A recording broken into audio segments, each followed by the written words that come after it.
We thought war was a math equation.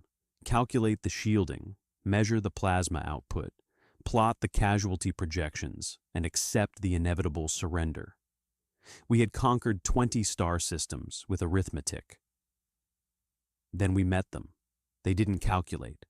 They bled, they screamed, and they dug their boots into the mud like gravity itself belonged to them. I watched them hold a line that should have collapsed in minutes. That was the exact moment I knew our empire was already dead. The sky above the colony world of Harvest did not burn with the poetic fire of a dying star. It just turned a bruised, sickening purple, choked with the exhaust of 1,000 atmospheric entry vehicles. I was an observer for the coalition. My job was simple: record the pacification, catalog the resource capture, and log the tactical data for the archives. We were a logical species. We did not fight wars of passion. We fought wars of acquisition. Harvest was rich in heavy metals, and its current occupants, a newly encountered, physically unimpressive bipedal species calling themselves humanity, were mathematically obsolete. Our pre-invasion models gave them 4 standard cycles before total capitulation. They had crude projectile weapons. They used combustion engines. Their orbital defenses were little more than glorified debris fields retrofitted with mass drivers. It was, by all accounts, a routine pest removal. I stood on the command deck of the dreadnought Righteous Axiom, watching the thermal blooms of our orbital strikes. They were precise, clinical. We targeted their communication hubs, their power grids, their military installations. The casualty projections scrolled across my datapad in cool blue numerals. 2 million dead in the first hour. An acceptable margin to ensure immediate psychological collapse. "They are silent," Commander Vane noted, his mandibles twitching in a gesture of mild satisfaction. Vane was a veteran of 6 pacifications. He viewed this assignment as a paid vacation. "The central command structure is vaporized. Deploy the ground forces. Let us secure the extraction sites." We dropped into the dust. I rode in a command transport, hovering 20 meters above the shattered ruins of what their planetary maps called New Savannah. It wasn't a savanna anymore. It was a cratered wasteland of pulverized concrete and fused glass. The air scrubbers in my sealed suit whined, working overtime to filter out the heavy particulates of vaporized human architecture. Our infantry marched in perfect synchronized grids, shields locked, plasma rifles humming. The silence of the ruined city felt absolute. The math was working. Then the math broke. It started with a sound, not a siren, not a coordinated artillery barrage. It was a sharp, ugly crack that echoed off the broken masonry. One of our vanguard soldiers collapsed, his energy shield flickering and dying before a piece of propelled lead tore through his cranial plating. Vane frowned at the tactical display. A localized holdout, snipers, burned the sector. Our plasma mortars turned the block into white-hot slag. Nothing could survive that temperature, nothing biological. We moved forward. Another crack. Another soldier dropped. Then 10. Then 50. The fire wasn't coming from a fortified bunker. It was coming from the rubble, from the sewers, from underneath the corpses of their own dead. The humans hadn't surrendered when we destroyed their command structure. They had simply stopped waiting for orders. I watched through the magnification of my visor as a human emerged from a shattered basement. He was missing his left arm below the elbow. The stump was wrapped in a scorched piece of cloth. His uniform was unrecognizable, caked in gray ash and dried blood. He didn't have an energy shield. He didn't have heavy armor. He had a metal tube that fired explosive charges, and he was bracing it against the shattered frame of a doorway. He fired. The rocket streaked across the plaza, slamming into the side of our transport. The kinetic force bypassed our thermal shields completely. The world flipped. The sickening crunch of tearing metal filled my ears as the transport slammed into the earth. Sirens shrieked. My restraints dug into my flesh, snapping my clavicle. Vane was dead, impaled by a jagged piece of the control console. I tasted copper. My atmospheric seal was broken. The air of harvest rushed in, smelling of ozone, burning plastic, and wet earth. I dragged myself from the wreckage, my sidearm trembling in my grip. I expected to find a coordinated military unit advancing on the crash site. I expected proper enemy protocol. Instead, I found him, the one-armed human. He was walking toward the burning transport, a smaller projectile weapon in his remaining hand. He looked exhausted. His eyes were bloodshot, sinking deep into a face smeared with soot.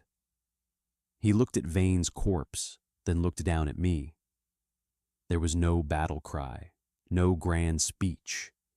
He just kicked my sidearm out of my hand with the toe of his heavy boot, aimed his weapon at my chest, and spat a wad of dark blood onto the fused glass beside my head. "Get up," he croaked. I didn't understand the language yet, but I understood the tone. It was the sound of something that refused to die, demanding that you acknowledge its existence.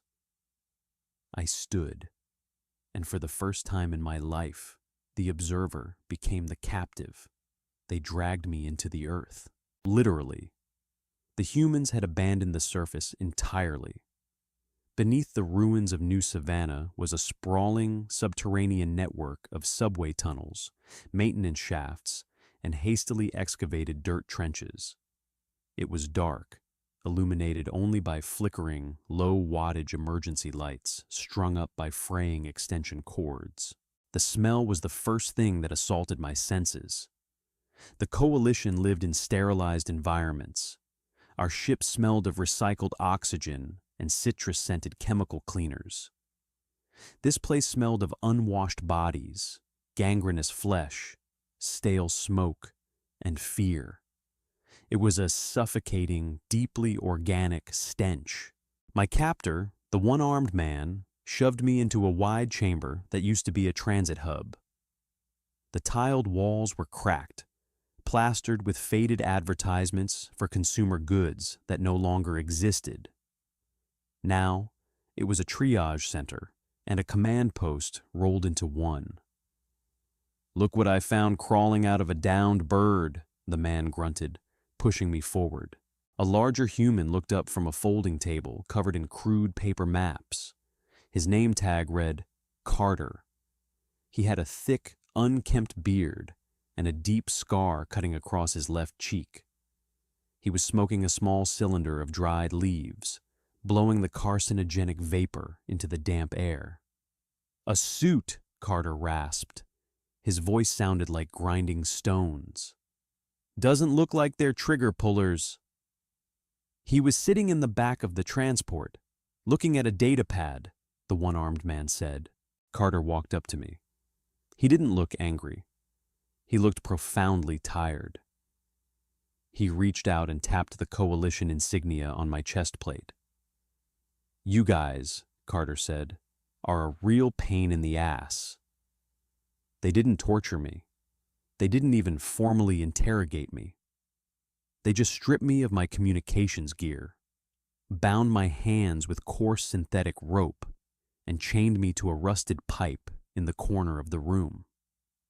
I was a curiosity, a prize. For the next 3 solar cycles, I watched them. I watched a young female human, a medic named Finch. She couldn't have been more than 20 planetary years old.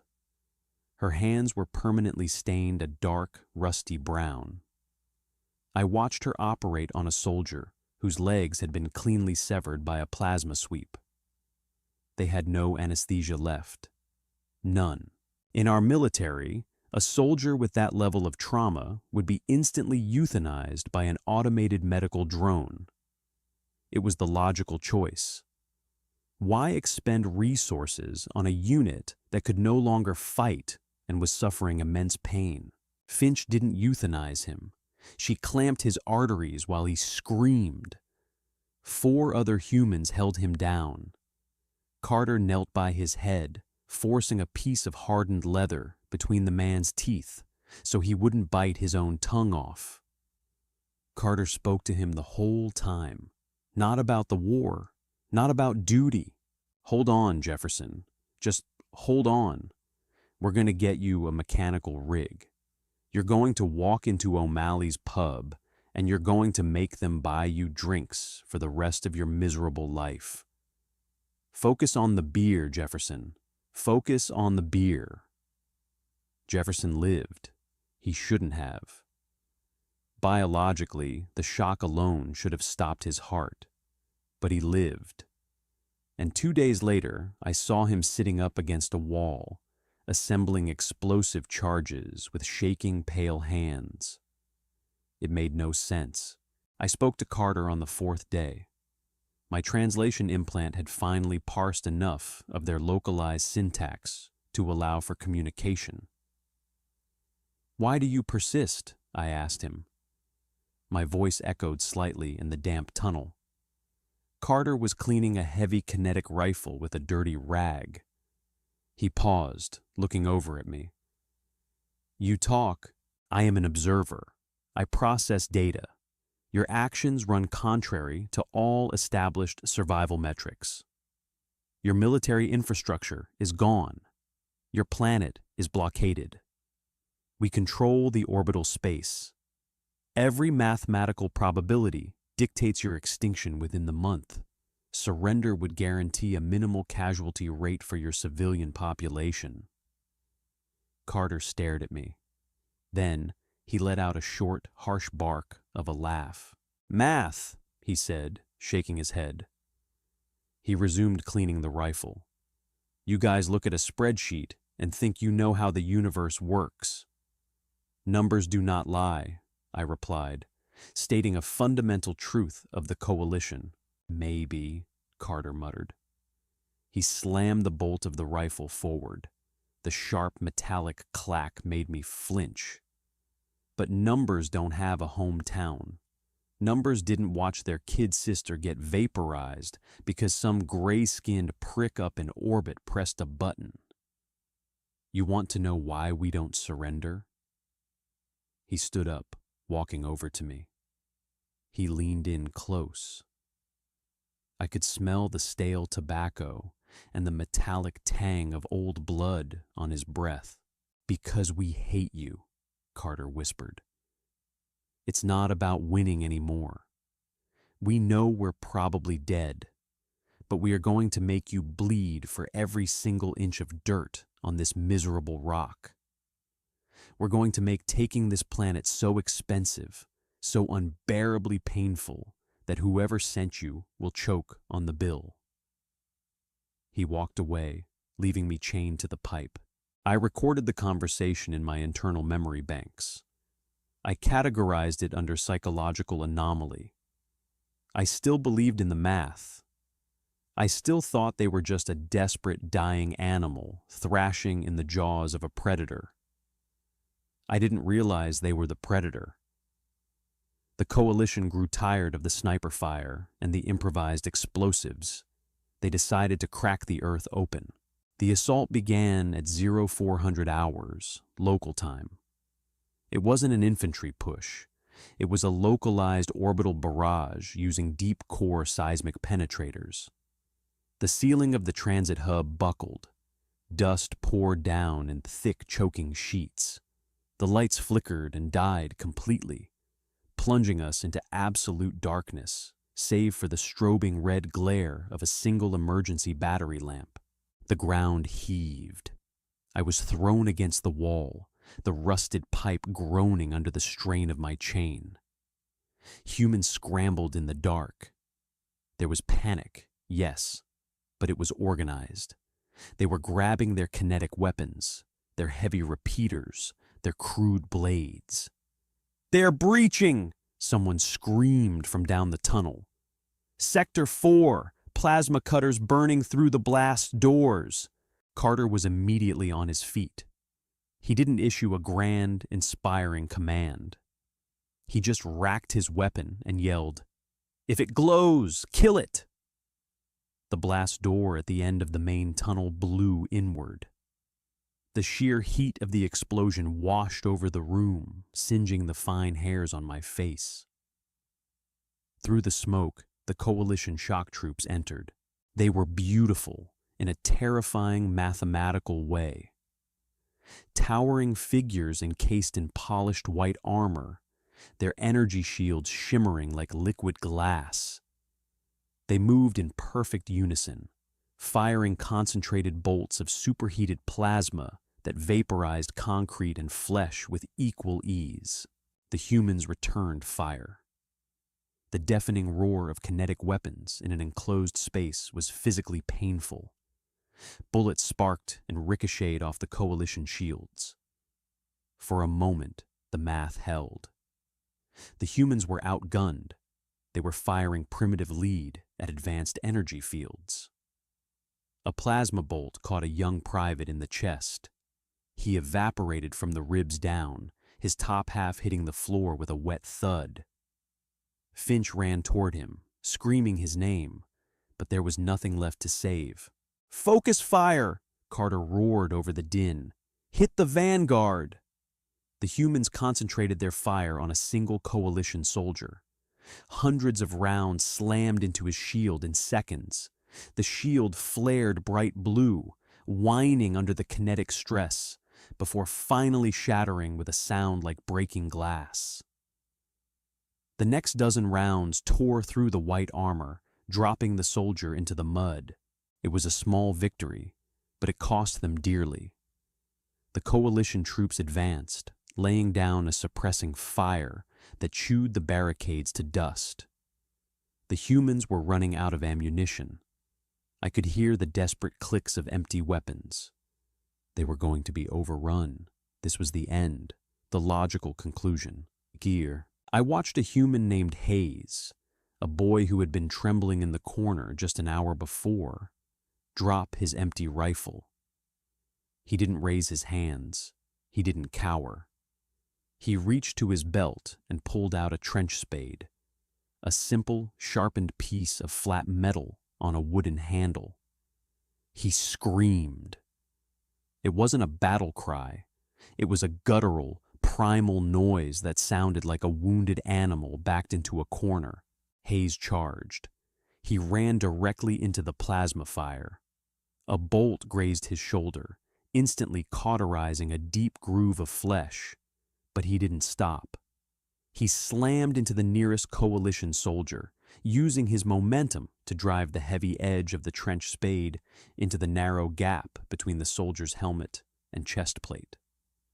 Blood, bright, vibrant alien blood, sprayed across the gray tiles.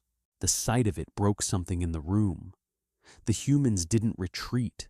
They surged forward. Men and women out of bullets drew combat knives, heavy wrenches, even jagged pieces of shattered concrete. They descended on the pristine white armor like a swarm of locusts. It was a massacre.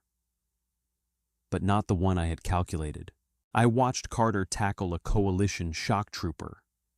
The trooper's plasma rifle discharged wildly, burning a hole through the ceiling. Carter lost his left eye to a glancing blow from the trooper's gauntlet, the side of his face a ruined mess of blood and burnt tissue. Carter didn't stop. He pinned the alien's arm down with his knee, pulled a serrated blade from his boot, and drove it repeatedly into the soft joints of the armor. "Die," Carter spat, the word thick with blood. "Die, die." The pristine white armor was soon coated in mud and gore. The perfect synchronized lines of the coalition vanguard dissolved into a chaotic, desperate brawl. And in a brawl, perfection is a liability. The humans didn't care about their own survival anymore. They fought with a suicidal ferocity that our soldiers simply could not process. A coalition trooper, trained in the finest academies of the hegemony, panicked. I saw it. He backed away, his rifle shaking, overwhelmed by a human with no legs who was crawling toward him with a primed explosive charge. The trooper turned to run. That was the moment the battle was decided. Fear is a contagion. Once the vanguard broke, the humans pushed them back into the tunnel, hacking and bludgeoning, until the only sound left was the ragged breathing of the survivors and the drip of blood onto the flooded floor. I sat chained to my pipe, staring at the carnage. 30 coalition shock troops lay dead. Carter stood amidst the bodies. He tore a strip of fabric from a dead alien's undersuit and tied it clumsily around his ruined eye. He looked around the room. Half his people were dead. The other half were bleeding. He limped over to me. He stood over me, panting, the knife still dripping in his hand. He looked down, his one good eye locking onto mine. "Still believe in the math, observer?" he whispered. I couldn't speak. I looked at the trench spade embedded in the throat of our finest soldier. I looked at the humans, bandaging each other in silence, picking up the weapons of their dead enemies. I realized then that we had made a terrible mistake. We had calculated their weapons. We had calculated their armor. We had calculated their numbers, but we forgot to calculate them. We did not bury our dead. The coalition considered corpses to be biological waste, efficiently incinerated by sanitation drones to prevent pathogen spread. The humans, I learned, viewed corpses as supply drops. In the hours following the tunnel breach, the triage center transformed into a makeshift armory.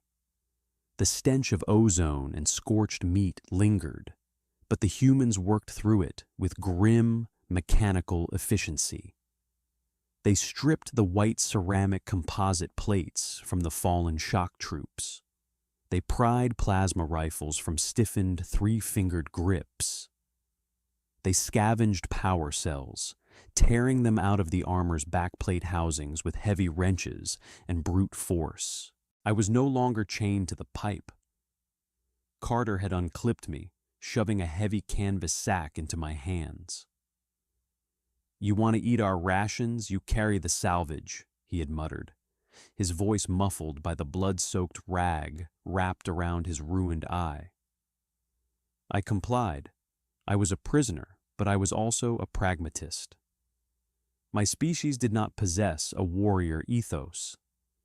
If compliance ensured my continued observation and survival, I would comply. I watched a human named Sullivan, a short, broad-shouldered woman with grease deeply embedded in the lines of her face, dismantle a coalition heavy plasma repeater. She sat cross-legged in the dirt, surrounded by a mess of wires and stripped power packs. She didn't have a diagnostic scanner. She didn't have a neural link schematic. She had a flathead screwdriver, a pair of wire cutters, and a stubborn scowl. "This safety interlock is a joke," Sullivan mumbled, tossing a small, intricate piece of coalition microengineering over her shoulder. It clattered against the damp tiles.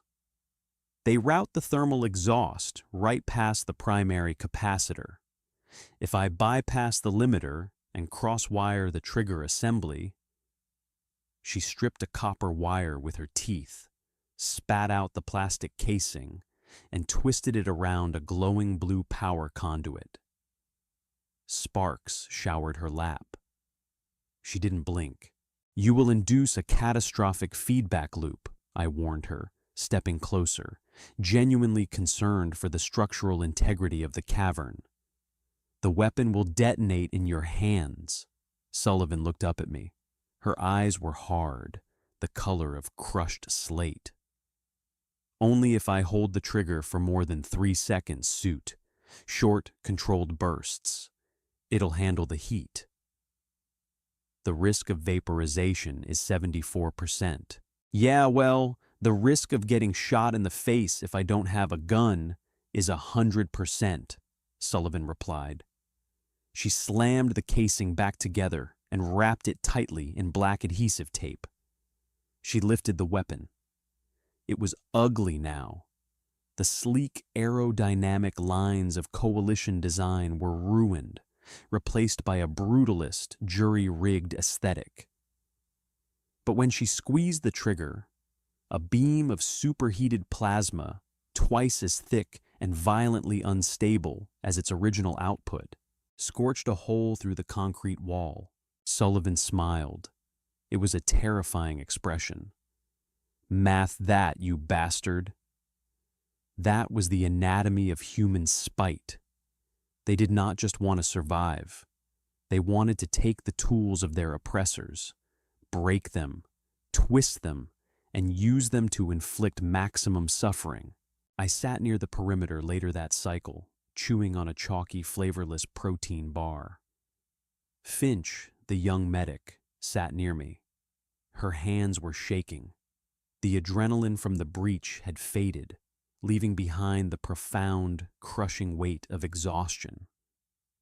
Her medical smock was stiff with dried blood. Not all of it was human. Why do you not flee into the deep caverns? I asked her quietly. The question had been turning in my logic centers. The surface is lost. This level is compromised. Retreat is the only viable tactical option. Finch looked at her hands.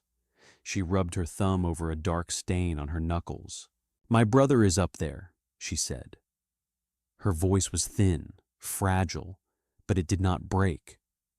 He was at the garrison in Sector 4. I don't know if he's dead, but I know if I go deep, I stop looking. And if I stop looking, I leave him to your kind. Sector 4 was subjected to a continuous kinetic bombardment for 6 hours, I stated softly, trying to be factual rather than cruel. The probability of survival— Shut up, she interrupted. She didn't yell. The whisper was worse. It held a cold edge that cut through my analytical detachment. Just shut up. You don't get it. You fight for a flag, for an empire. We fight for the person standing next to us. You can bombard the dirt all you want, observer, but you can't glass a memory. You can't vaporize a promise. I looked at the humans resting in the dim light. They were broken, missing limbs, covered in burns, bleeding from a dozen minor shrapnel wounds. By every metric the Coalition utilized, this force was combat ineffective. They should have laid down their weapons and waited for the end. Instead, Carter stood up. He loaded a scavenged plasma cell into his kinetic rifle, having taped it to the underbarrel. "Listen up," Carter barked. The low murmur of the triage center died instantly. "They tried to crack our roof. That means they're setting up a forward operating base right above us. They think we're buried. They think we're suffocating in the dark." He racked the slide of his weapon. The metallic clack was loud, definitive.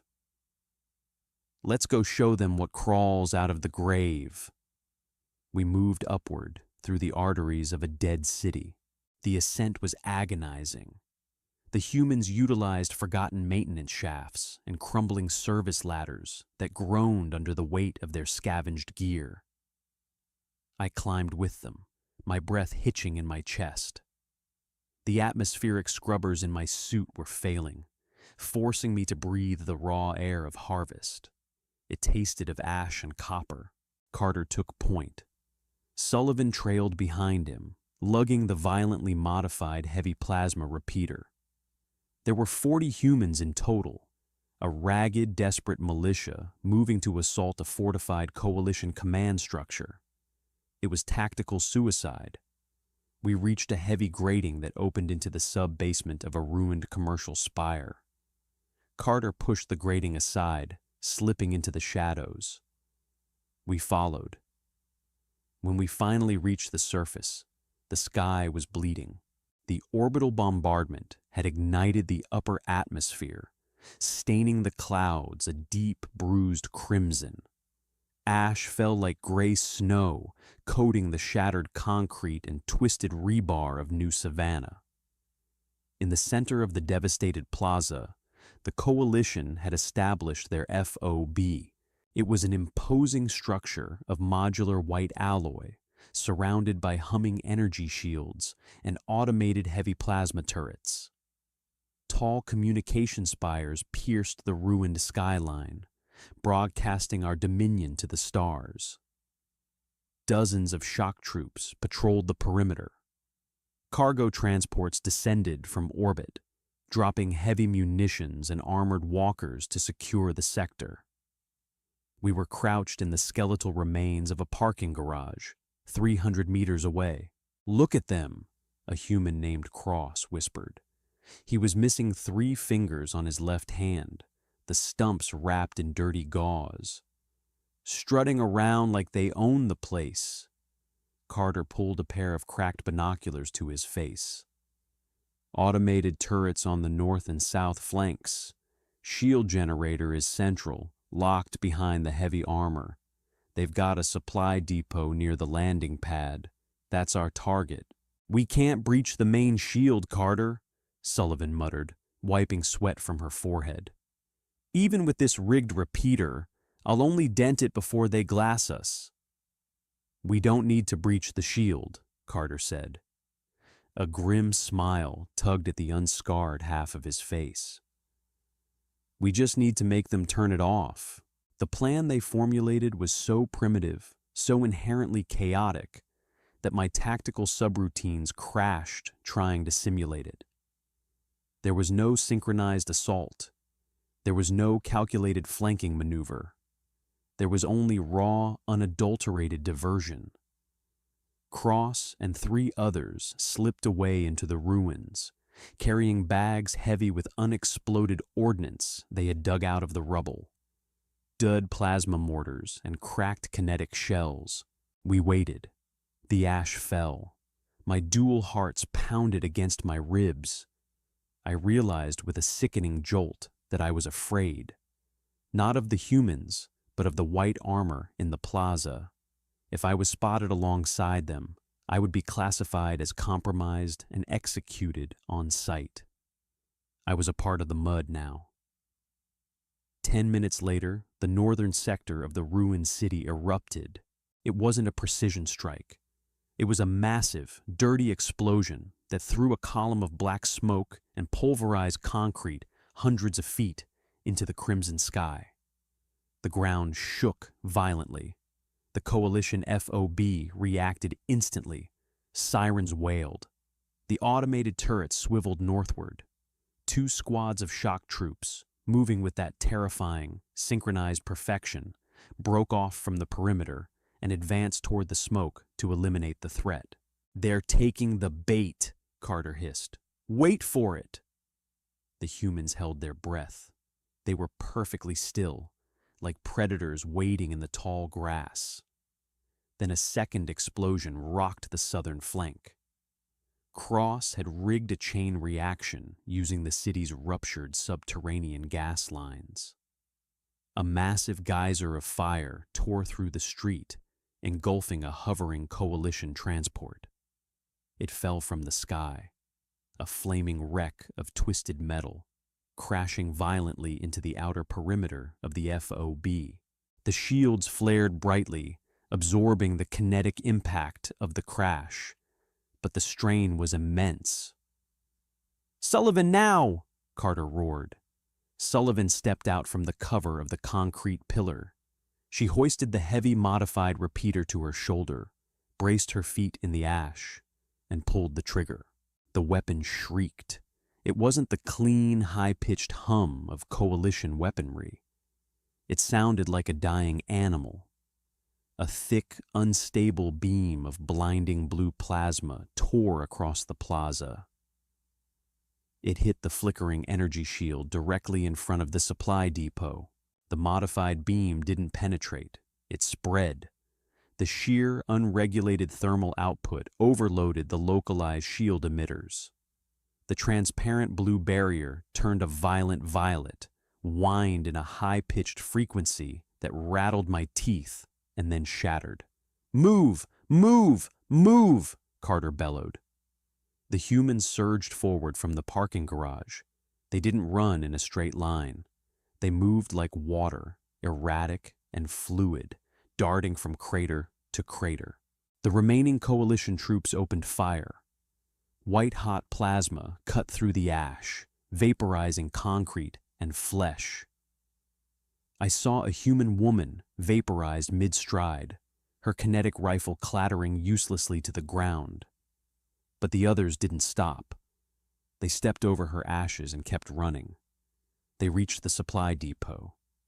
It was stacked high with volatile plasma cells and heavy munitions.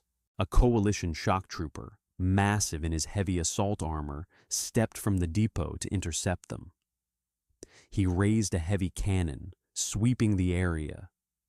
Hayes, the boy who had charged with the trench spade in the tunnels, didn't hesitate. He wasn't carrying a weapon. He was carrying a backpack strapped tight to his chest, glowing with the unstable blue light of 6 cracked coalition power cells rigged to a dead man's switch. "For New Savannah!" Hayes screamed. He tackled the shock trooper.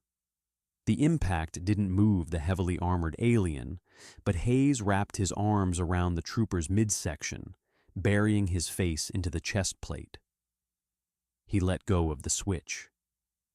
The detonation was blinding. The shockwave knocked me off my feet, throwing me backward into a rusted ground car. When my vision cleared, there was a crater where Hayes and the trooper had been, and the fire had spread to the supply depot. "Fall back!" Carter yelled, grabbing Sullivan by the webbing of her vest and hauling her backward. We ran. We scrambled back into the dark maw of the maintenance shaft, just as the supply depot cooked off. The resulting explosion turned the night into day. The earth groaned in agony. A shockwave of heat and pressure roared over our heads, incinerating the entire plaza and taking the coalition FOB with it. We descended back into the dark. We had lost 12 humans. But as I looked at Carter's face in the dim emergency lighting, I saw no despair. I saw a terrifying, grim satisfaction. They had bled the sky. War, the archives taught us, was won by breaking the enemy's infrastructure. You destroy their factories, their farms, their command nodes, and the population capitulates. The humans taught me that true war is won by breaking the enemy's mind. 2 weeks after the destruction of the surface, FOB, the coalition changed their tactics. They stopped sending infantry into the ruins. They recognized that the close quarters, chaotic environment neutralized their technological advantage. Instead, they deployed the Goliath. It was an automated quadrupedal siege walker, standing 4 stories tall. It was encased in interlocking plates of ablative armor, armed with twin heavy plasma casters and a belly-mounted seismic resonator meant to crush subterranean bunkers. It was a walking extinction event. I sat in a new forward hideout, a collapsed cathedral, its stained glass windows long shattered, leaving jagged teeth of colored glass in the stone frames. Rain poured through the ruined roof, turning the dust into a thick, gray paste. I was monitoring a stolen coalition comms pad. I had managed to crack the local encryption. I was listening to the enemy, my own people. "Sector 9 is clear," a coalition commander's voice crackled through the static. Deploying the Goliath to coordinates Alpha 7. Flatten the grid. If they are in the mud, crush the mud. I looked up at Carter. He was sitting on a ruined pew, sharpening a combat knife against a whetstone. The rhythmic shk, shk sound echoed in the hollow nave of the cathedral. "They are bringing a Goliath," I said. My voice was tight. "It is a Class 4 siege engine. Your small arms will not register on its sensors. Your modified plasma repeaters will dissipate against its ablative plating. It will walk over this building and reduce it to gravel." Carter didn't stop sharpening the knife. "How heavy is it?" The question confused me. "Pardon?" "The machine," Carter grunted, testing the edge of the blade with his thumb. "How heavy is it?" "Approximately 400 metric tons. It is designed to withstand orbital drop impacts. Its mass is its primary anchor for the seismic resonator." Carter smiled. 400 tons. Good, let them bring it. The ground began to vibrate an hour later. It wasn't a continuous rumble. It was a rhythmic, terrifying thud. Thud. Thud. Thud. The puddle of gray water near my boots rippled with each impact. The Goliath breached the skyline, stepping over the skeletal remains of a tenement building. It was a monument to coalition superiority. Rain hissed and turned to steam as it hit the walker's heated plasma coils. Its central optical sensor, a massive red orb, swept the ruins, searching for thermal signatures. The humans were hidden.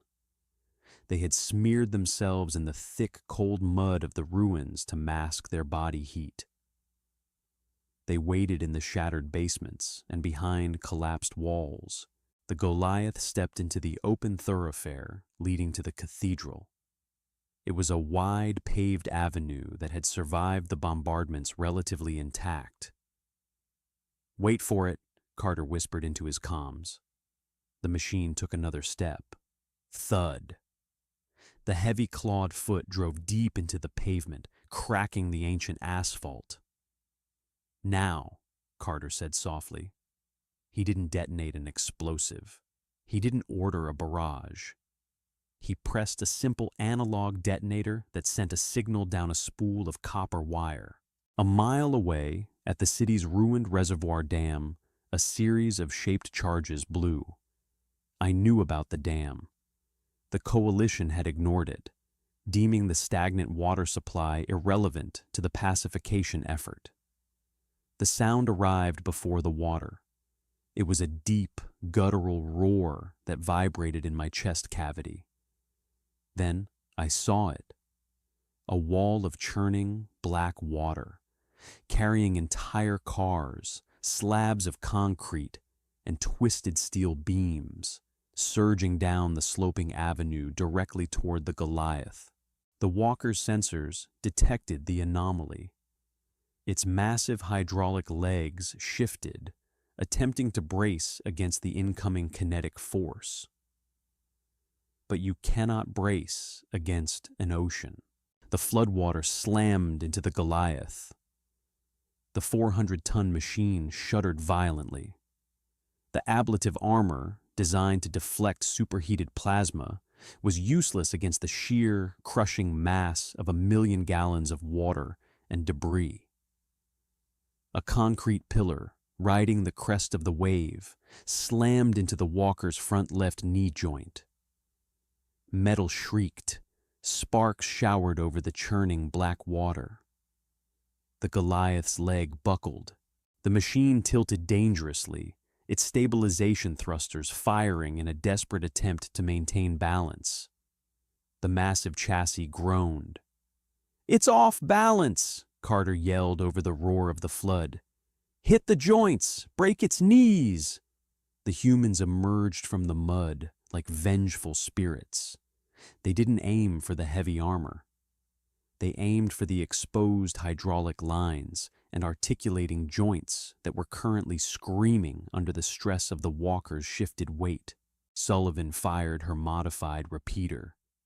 The violently unstable plasma beam struck the damaged knee joint. The intense heat instantly boiled the hydraulic fluid inside. The joint ruptured in a violent explosion of steam and shrapnel. The Goliath fell. It crashed into the flooded avenue with an impact that shattered the remaining windows of the cathedral. A tidal wave of muddy water washed over us. The machine thrashed in the current, its heavy plasma casters firing blindly into the sky, vaporizing the rain. The humans descended upon it.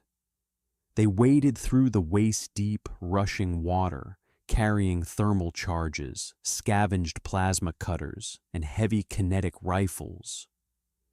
They climbed the ruined legs of the walker. They wedged thermal charges into the exhaust ports. They cut through the sensor housings with frantic, brutal efficiency. I stood on the steps of the cathedral, watching an apex machine of the Coalition Empire being dismantled by hairless apes in the mud. I looked down at the comms pad in my hand. The encrypted channel was panicking. "Command, this is Vanguard Actual. The Goliath is down. Repeat, the Goliath is down in Sector 9. We need immediate air support." "Negative, Vanguard. Atmospheric storms are preventing gunship deployment. Retreat to the FOB perimeter." "We can't retreat. They're in the water. They're crawling on the hull. Command, they are cutting through the cockpit glass. Oh gods, they have cutters. The transmission cut to static. I slowly lowered the comms pad. I looked at Carter. He was standing on the chest of the fallen Goliath, his kinetic rifle raised, rain washing the mud and blood from his scarred face. He let out a ragged, triumphant scream that echoed over the roaring water. I felt a cold dread settle in my primary digestive tract. The Coalition didn't understand what they had awakened. We thought we were fighting a military. We were fighting a force of nature. And nature does not negotiate. It endures. It adapts. And eventually, it buries you. The fall of the Goliath did not bring silence to Harvest. It brought a terrifying, localized quiet, the kind of quiet that precedes a catastrophic pressure release. For 3 weeks, the Coalition Orbital Command halted all ground infantry deployments in Sector 9. They pulled back their surviving patrols, established a hard perimeter 50 miles outside the ruined city limits, and simply watched us from orbit. I sat in the damp undercroft of the cathedral, my analytical subroutines attempting to process the sudden shift in enemy doctrine. I had been fully integrated into the human camp, not out of trust, but out of utility. I was their radio operator. My neural implants could decrypt the low-frequency burst transmissions the Coalition used for logistical updates. I transcribed them onto torn strips of ration packaging with a scavenged graphite pencil. I handed my latest translation to Carter. He looked worse than ever. The makeshift eye patch was gone, replaced by a deep, jagged concavity of scarred tissue that Finch had somehow kept from going necrotic. He was painfully thin, his uniform hanging off him like a shroud. "They are restructuring their threat models," I told him, pointing to the messy graphite script. "Administrator Korvath has taken direct control of the planetary pacification. He is a logistician. He does not fight wars. He balances ledgers."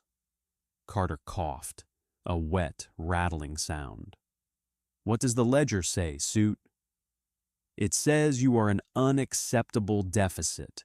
To understand the Coalition's profound confusion, one had to look at the raw data I had compiled. I had kept a running log of human resistance metrics in my internal memory, comparing them against the hegemony's standard pacification models. The discrepancies were no longer statistical anomalies. They were biological impossibilities. Tactical metric coalition, projection, human reality on harvest morale, collapse, 4 standard cycles, infinite, spite-driven, resource depletion, 12 standard cycles, self-sustaining, scavenging, unit, cohesion loss, at 30%, casualty rate, maintained at 85%, casualty rate surrender, probability 99.8% upon command, loss 0.0%, command decentralized to individual units. Korvath realizes that urban combat neutralizes our heavy assets, I explained, tracing the supply lines on Carter's crude map. The Goliath was a test. Its destruction proved that entering the ruins costs more than the territory is worth. Therefore, they will not enter. They will erase. Sullivan walked over, wiping grease onto her already blackened trousers. She had spent the last week cannibalizing the downed Goliath's sensor array to build a crude, early warning radar. Erase how? More orbital bombardments? We're already living in the basement of hell. Let them drop their rocks. Not kinetic strikes, I said softly. I felt a strange, cold sensation in my chest. It took me a moment to identify it as shame. Thermal baric ignition, the sun drop protocol. The room went still. Even Jefferson, the double amputee who spent his days methodically packing shrapnel into pipe bombs, stopped moving. Explain, Carter ordered. It is an atmospheric incineration tactic, I said, avoiding his singular, piercing gaze. They will deploy 4 seismic anchor beacons at the cardinal points of the city. Once active, the beacons generate a localized magnetic containment field. Then, a heavy cruiser in low orbit fires a continuous, unshielded plasma beam into the center of the field. The containment grid traps the heat. The temperature inside the city limits will rise to 4,000 degrees within minutes. The air will ignite. The oxygen will be instantly consumed. Nothing biological will survive. The city will be reduced to a flat plane of black glass. Finch dropped a roll of bandages. It rolled across the sloped floor, coming to a rest against my boot. When? Carter asked. He didn't sound panicked. He sounded like a man asking for the weather forecast. Tomorrow, I replied. At local dawn. The transmissions indicate the beacon drop ships are already fueling. I expected despair. I expected the humans to finally break. By all logical parameters, this was the unsolvable equation. You cannot shoot fire. You cannot stab a temperature. Instead, Carter looked at Sullivan. Can your radar track the dropships? If they come in low to plant the beacons, yeah, Sullivan grunted, rubbing her jaw. But they'll have escorts, heavy ones. We can't hit all 4 cardinal points, Carter. We barely have 40 people who can still walk. We don't need to hit all 4, Carter said, dragging a filthy finger across the map. He said it's a containment field, a circuit. You break 1 beacon, the field fails. The plasma beam dissipates harmlessly into the upper atmosphere. We hit the northern anchor. We throw every single body, every single bullet, every ounce of explosives we have left at the northern drop zone. He looked around the room. These were shattered people, starving, bleeding, running on fumes and hate. We don't survive tomorrow, Carter said aloud. His voice was steady, echoing off the cracked stone of the cathedral. But if we die, we make damn sure we break their shiny toy on the way out. We make them look at the ashes and realize they couldn't even burn us right. There was no cheering. There were no battle cries. There was only the synchronized sound of 40 weapons being racked, loaded, and checked. Dawn on harvest was usually obscured by the thick layer of ash that choked the upper stratosphere. But today, the sky tore open. 4 massive coalition dropships descended through the clouds, their repulsor engines screaming as they fought the planet's gravity. They were heavily armored bricks of white composite, flanked by swarms of automated drone fighters. We were positioned in the ruins of a massive industrial rail yard on the northern edge of New Savannah. The rusting hulks of overturned cargo trains provided a maze of heavy cover. The northern dropship was heading straight for us. I crouched behind the rusted wheels of a locomotive, clutching a coalition kinetic pistol Carter had shoved into my hands. My hands were shaking. I was an observer. I was meant to watch. But as the dropship hovered, kicking up a hurricane of dust and debris, I realized I had chosen a side. I was no longer observing the equation. I was a variable within it. "Wait until the beacon drops!" Carter roared over the deafening whine of the engines. "We have to let them unhook it. If we destroy the ship before it drops, they'll just bring another one." The dropship's bay doors ground open. A massive cylindrical spire of dark metal, the seismic anchor, was lowered by heavy mag clamps. It hovered 10 meters above the ground, adjusting its trajectory. Dozens of coalition shock troops rappelled down from the ship's flanks, their pristine white armor gleaming maliciously in the dim light. They formed a tight defensive perimeter around the drop zone, their energy shields locking together to create a phalanx. Clank. The anchor hit the earth. The ground shuddered as its internal pile drivers activated, driving massive spikes deep into the bedrock. A pulsing red light illuminated the top of the spire. It was armed. "Light 'em up!" Carter screamed. The rail yard erupted.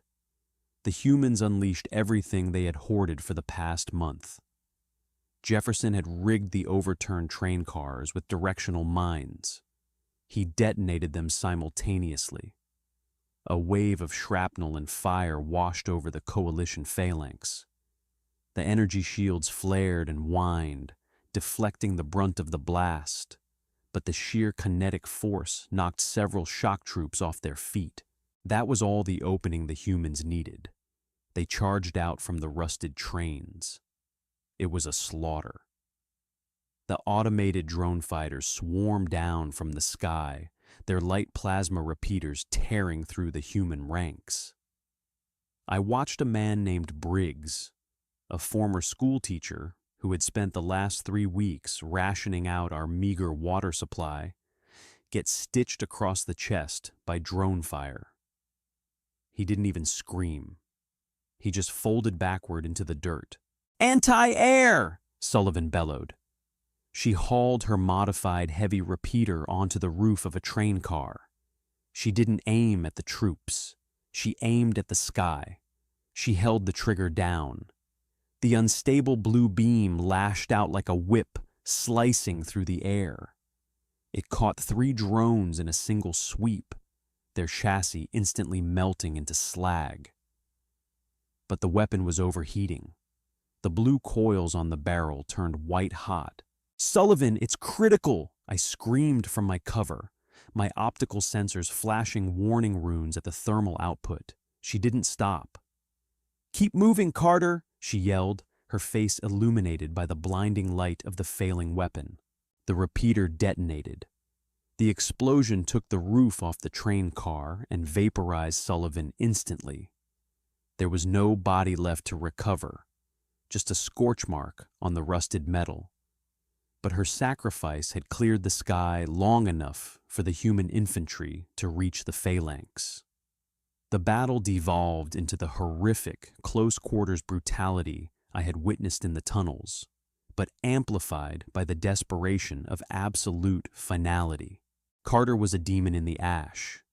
He fired his kinetic rifle until the barrel warped, then used it as a club, smashing the buttstock into the visor of a coalition soldier. Finch, the medic, was not healing today.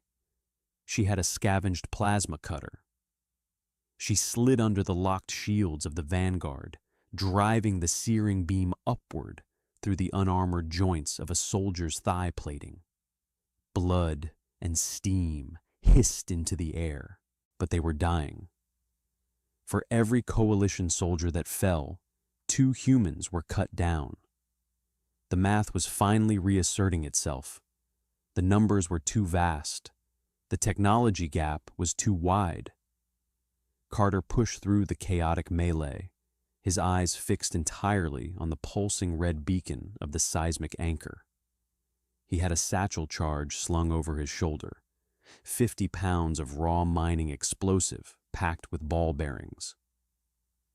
A coalition heavy gunner stepped into his path, raising a rotary plasma cannon. Cross-intercepted. The man with the missing fingers threw himself at the gunner, driving a combat knife into the alien's shoulder. The gunner roared, swatting Cross aside with a backhand that shattered the human's ribs with a sickening crunch. The cannon fired, a wild burst of plasma that grazed Carter's side. Carter stumbled, dropping to one knee. The flesh on his left flank was instantly carbonized. He dropped his ruined rifle, gasping for air, the satchel charge slipping from his shoulder. The heavy gunner aimed the cannon directly at Carter's head. I didn't calculate. I didn't process the risk metrics. I didn't run a survival probability simulation. I stepped out from behind the train wheel, raised the heavy kinetic pistol, and pulled the trigger. The recoil nearly dislocated my wrist. The heavy slug struck the gunner in the side of the helmet. It didn't penetrate the armor, but the kinetic transfer snapped the alien's head violently to the side, throwing his aim off. The plasma burst scorched the earth a foot away from Carter. Carter looked back at me. He didn't say thank you. He just grabbed the satchel charge, forced himself to his feet, and sprinted the final 20 yards to the beacon. He didn't try to plant it and run. He knew he didn't have the time. He knew he didn't have the legs. Carter slammed his back against the dark metal of the seismic anchor. He wrapped his arms around the satchel charge, holding it tight against the spire's central control housing. He looked out at the rail yard, at the burning trains, at the bodies of his people in the mud. He found the detonator switch. The explosion was a concussive wave of pure silence, followed by a roar that ruptured my eardrums. I was thrown backward into the dirt, the air forced from my lungs. A rain of twisted metal and pulverized rock showered over the rail yard. When I managed to sit up, my vision swimming with static, the beacon was gone. The heavy composite spire had been snapped in half, its internal circuitry exposed and burning with a violent electrical fire. Carter was gone too. The remaining coalition troops stopped fighting. They stood in the ash, staring at the destroyed anchor. The pulsing red light was dead. The containment field could not form. The sun drop protocol was broken. High above in the stratosphere, the clouds parted. A beam of superheated plasma, thick as a skyscraper, descended from the heavens. But there was no magnetic field to catch it. The beam struck the empty wasteland miles outside the city, carving a useless glowing scar into the uninhabited bedrock before the orbital cruiser realized the circuit was dead and cut the power. The math had failed. The machine was broken. The humans did not cheer.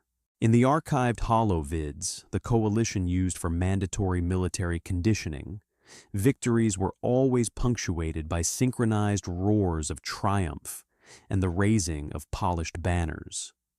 Here, In the shattered, smoking crater of the northern rail yard, there was only the ragged, wheezing sound of lungs fighting for air through a curtain of pulverized concrete. I lay in the dirt for a long time. My auditory receptors were blown, feeding my neural implant nothing but a high-pitched digital whine. When the calibrators finally reset, the silence of harvest rushed in. It was absolute. The deafening roar of the heavy plasma casters was gone.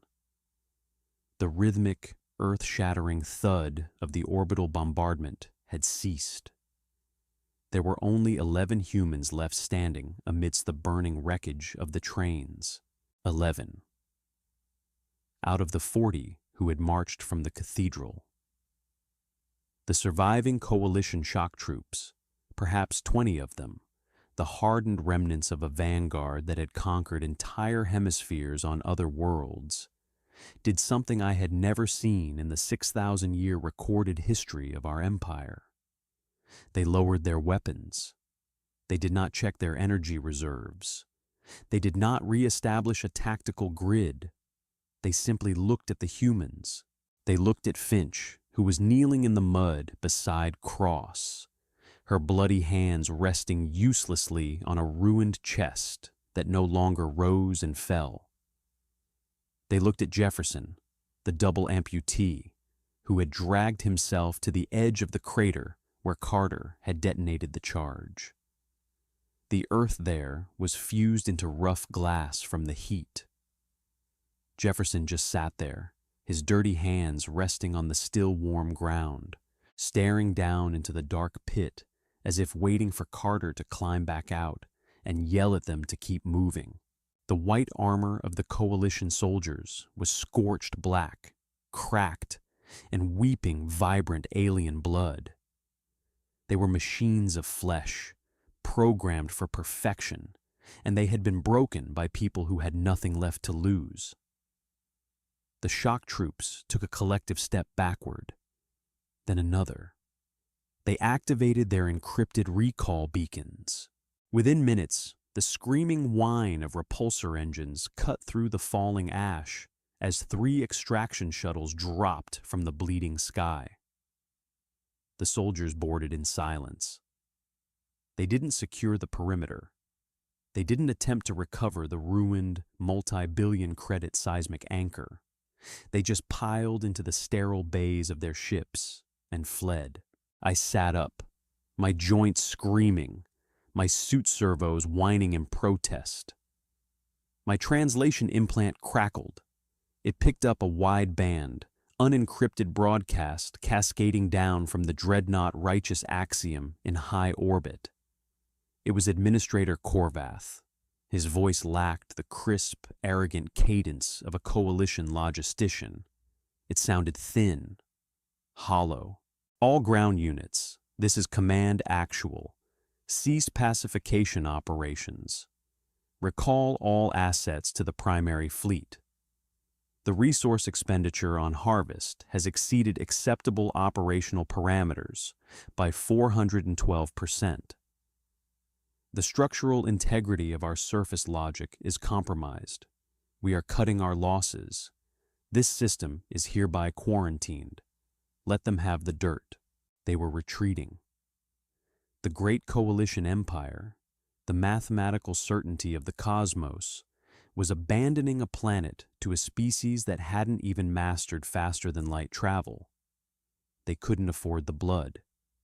More importantly, they couldn't afford the psychological contagion of fighting an enemy that used its own corpses as stepping stones. I forced myself to my feet. My boots felt like lead. I walked over to the 11 survivors.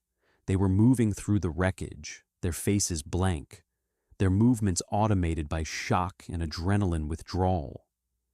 They were cutting the dog tags off the fallen. A small metallic clink sounded every time Finch dropped a blood-stained aluminum rectangle into her heavy canvas pouch. She stopped in front of me. Her medical smock was unrecognizable, stiff with the dried blood of friends and enemies alike. Her eyes were sunken, hollowed out by grief and exhaustion, but they held a terrifying diamond-hard clarity. She wasn't looking at an observer anymore. She was looking at a witness. "Are they gone?" she asked. Her voice cracked, dry as the ash falling around us. "They are returning to orbit," I confirmed. I kept my tone flat, completely stripped of the usual coalition superiority. "The blockade will likely remain to prevent your expansion, but the ground invasion is over. Administrator Korvath has classified your species as unpacifiable." Finch nodded slowly. She wiped a streak of blood from her cheek, smearing it deep into the soot on her skin. "Good. Let them sit up there in the dark. Let them freeze in their perfect little ships and think about what happened down here in the mud." I looked up. Through the jagged rent in the clouds left by the dropships, I could see the massive silhouettes of the coalition cruisers breaking orbit. Their main thrusters ignited, burning bright blue as they pushed away from the gravity well of Harvest. Just yesterday, they looked like angry gods hovering over a terrified world. Now, they just looked like machines. Machines built by a species that had forgotten what it meant to bleed. We thought war was a math equation. We believed that superior technology, synchronized tactics, and overwhelming numbers were the only variables that mattered in the cold vacuum of space. We cataloged the universe into neat, logical columns of debits and credits, acquisitions and liquidations. If X is greater than Y, Y must fall. But humanity is not a number. Humanity is a biological paradox. They are fragile, deeply flawed, and inherently chaotic. They panic in the dark. They make gross tactical errors. Their biology is laughably vulnerable to extreme heat, cold, and kinetic trauma. Yet, beneath that fragile skin lies a terrifying engine of spite and love. They do not fight for logic.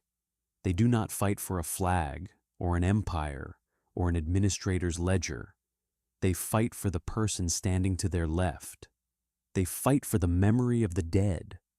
They fight simply to spite the universe for daring to try and kill them. You cannot calculate spite. You cannot predict the explosive yield of a broken heart.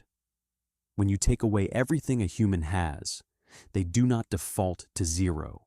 They default to vengeance. I reached up to my chest plate. My fingers gripped the polished silver insignia of the Coalition Observer Corps, the geometric crest of a perfect, ordered empire. I ripped it off. The retaining pin snapped with a sharp click. I let the heavy piece of metal fall into the mud. It sank immediately, disappearing beneath the gray water and the ash. I am an observer no longer. I am a witness. I watched humans fight. I watched them bleed, burn, and tear an empire apart with their bare hands, shattered trench spades, and broken teeth. As I stood in the ruins of New Savannah, watching the surviving humans pass around a single, dented aluminum canteen of water, I finally understood the fundamental truth of the galaxy. It wasn't that our armor was too thin, or our plasma not hot enough. We never stood a chance because of a simple, undeniable fact. When you back a human into a corner, they don't surrender. They just change the rules of the game. If you want to hear more stories about humanity doing the impossible and making the galaxy tremble, smash that like button, subscribe, and turn on notifications. Did Carter and Sullivan's sacrifices hit you hard? Drop a comment below and let me know your favorite moment from the Siege of Harvest. Don't forget to share this video with your fellow sci-fi fans to help the channel grow. Stay tuned because humanity is just getting started.